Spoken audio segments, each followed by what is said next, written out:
ఒకటే చెప్తా ఉన్నా, ప్రతి పోలీసు వ్యక్తికి కూడా చెప్తా ఉన్నా, మీ టోపీ మీద ఉన్న 3 సింహాలకు కనిపించే ఆ సింహాలకు సెల్యూట్ కొట్టడం మొదలుపెట్టండి. తెలుగుదేశం పార్టీ నాయకులకు సెల్యూట్ కొట్టడం మొదలుపెట్టి, వీళ్ళు చెప్పినట్టుగా చేయడం మొదలుపెట్టి, అన్యాయాలు చేయడం మొదలు పెడితే మాత్రం ఎల్లకాలము తెలుగుదేశం పార్టీ ప్రభుత్వమే ఉండదు అని చెప్పి ఇవాళ ప్రతి అధికారికి కూడా నేను తెలియజేస్తా ఉన్నా. రేపొద్దున మళ్ళీ మా అధికారం వస్తుంది. వచ్చినప్పుడు అన్యాయం చేసిన వీళ్ళందరినీ, వీళ్ళ అధికారులందరినీ, అన్యాయం చేసిన ఈ నాయకులందరినీ కూడా బట్టలు కూడా తీసి నిలబెడతామని చెప్పి కూడా ఈ సందర్భంగా తెలియజేస్తా ఉన్నాను. ఎవడిని వదిలిపెట్టేది ఉండదు. ఇదే వంశీని అరెస్ట్ చేసేటప్పుడు సిఐ అన్నాడట, నేను 1.5 సంవత్సరంలో రిటైర్ అయిపోతాను అని చెప్పి. రిటైర్ అయిపోయినా కూడా, సప్త సముద్రాల అవతల ఉన్నా కూడా మొత్తం అందరినీ కూడా పిలిపిస్తామని చెప్పి కూడా ఈ సందర్భంగా చెప్తా ఉన్నా.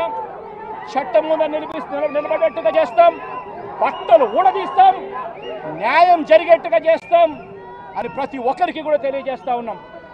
ఈ మాదిరిగా అన్యాయం చేయడం మొదలు పెడితే మాత్రం ఖచ్చితంగా ప్రజలు, దేవుడు ఇద్దరు కూడా వీళ్ళను శిక్షించే కార్యక్రమం ఖచ్చితంగా జరుగుతుందని చెప్పి సందర్భంగా మరొక్కసారి వీళ్ళందరికీ కూడా చెప్తా ఉన్నాం.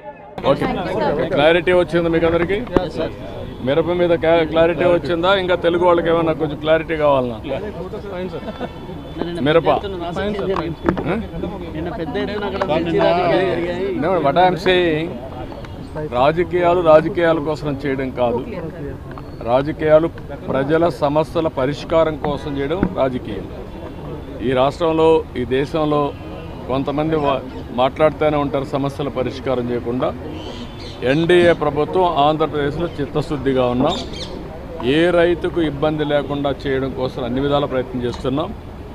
ఓసారి ప్రైసెస్ అనేటివి పెరుగుతాయి, ఓసారి తగ్గుతాయి.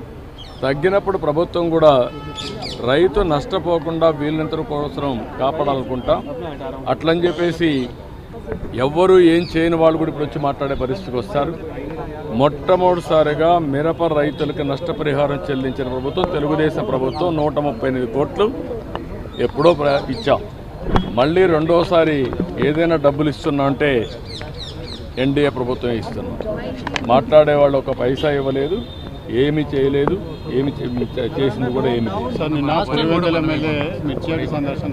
మొన్న కూడా రైతులకు సంబంధించిన మిర్చి బ్యాగులు మాయమయ్యాయని అవన్నీ నేను చీప్గా నేను మాట్లాడను.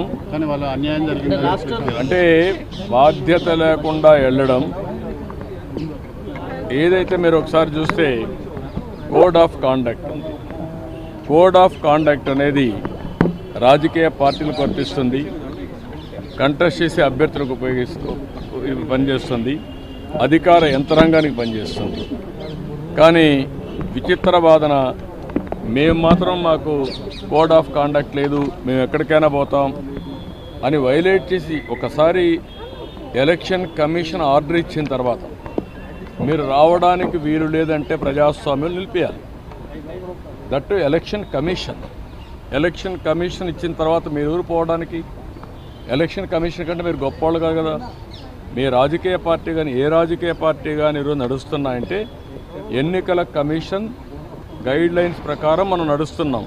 ప్రజాస్వామ్యంలో అటానమస్ బాడీ ఎన్నికల కమిషన్. ఈరోజు ఎమ్మెల్సీ ఎలక్షన్ జరుగుతున్నాయి. అలాంటి ఎమ్మెల్సీ ఎలక్షన్ జరిగేటప్పుడు కోడ్ ఆఫ్ కాండక్ట్ ఉంది, మీరు రావడానికి వీలు లేదు అని స్పష్టంగా చెప్పిన తర్వాత దాన్ని వైలేట్ చేసి ఆడడం, వైలేట్ చేసి వెళ్ళి మార్కెట్ కమిటీలు ఇవన్నీ చేయడం, చేసిన తర్వాత మళ్ళీ పోయి మాకు సెక్యూరిటీ ఇవ్వలేదని కంప్లైంట్ చేయడం. అంటే మీరు చేసే ఇల్లీగల్ యాక్టివిటీస్ కూడా సెక్యూరిటీ ఇవ్వాలన్నా కరెక్ట్ కాదు.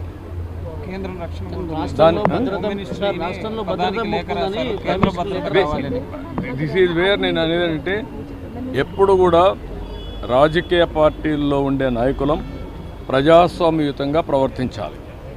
ప్రజాస్వామ్యంగా ప్రవర్తించకుండా హై హ్యాండెడ్గా రౌడీజాలు చేస్తామంటే అది కరెక్ట్ కాదు. ఒకసారి నేను అడుగుతున్న, రాష్ట్రంలో ఉండే ప్రజలందరూ అర్థం చేసుకోవాల్సిన అవసరం ఉంది. ఎన్నికల కమిషన్ చెప్పింది, నేను చెప్పలా. ఎన్నికల కమిషన్ తెలుగుదేశం పార్టీ ఎన్డీఏ కాదు, స్వయం ప్రతిపత్తి కలిగిన వ్యవస్థ. అది అన్ని రాజకీయ పార్టీలను రెగ్యులేట్ చేసే వ్యవస్థ. వాళ్ళ మీద నమ్మకం ఉంటే మీరు పోకుండా అవాయిడ్ చేయాలి. మీరు వెళ్ళినప్పుడు అది ఇల్లీగల్ అవుతుంది.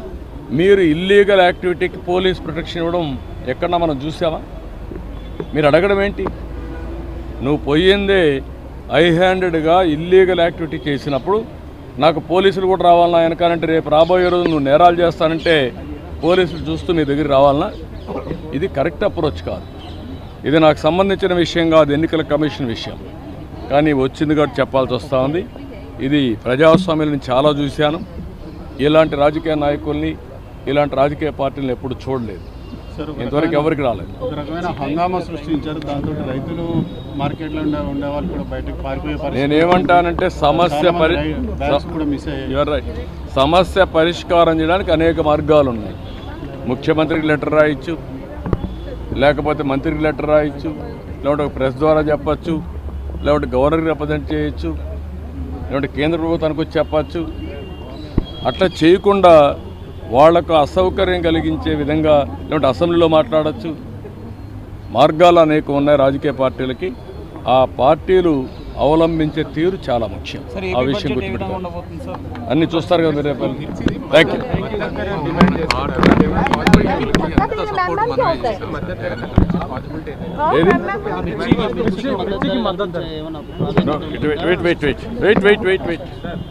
ఇప్పుడు నేనేమంటానంటే ఎప్పుడు కూడా తెలుగుదేశం ప్రభుత్వం ఎక్కడ కూడా సమస్య వస్తే అక్కడ ఉంటాం. ఫస్ట్ టైం మన వరదలు వస్తే ఇన్ టైం రైతులకు నష్టపరిహారం, ఇన్పుట్ సబ్సిడీ ఇమ్మీడియట్గా వాళ్ళ అకౌంట్కి వేసాం.